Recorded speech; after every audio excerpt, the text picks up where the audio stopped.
So, meron po tayo ditong property na binibenta, 750 square meter dito sa Muson West.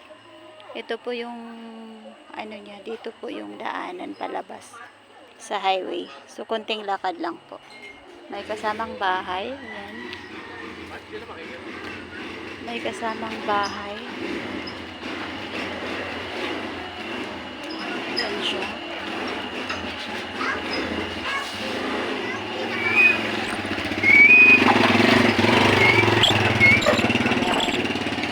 So, ayan. Ito yung bahay. Ayan. 750 square meter.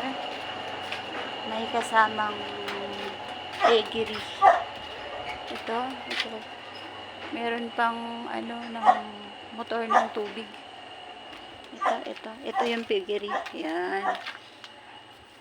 Yan. So, kasya po yung 10 baboy sa isang ganito slot. Bali, 100 na baboy po ang kasya. Meron ding paanakan. Yan. Yan siya. Oh. Ayan siya, yan. Yan, may paanakan din siya, guys. Yan. So, bali 100 na baboy ang kasya dito. 750 square meter siya. No? So, pwede rin gawing resort to. Private resort. Maganda rin siya. No? So, ito may sariling gate dito. Kasi meron tayong right of way dito siya. Here. Ito. May right of way po siya. Diretso po dun sa kalsada na yun.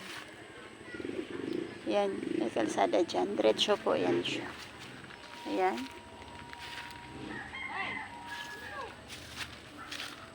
Yan. Sarado natin, guys.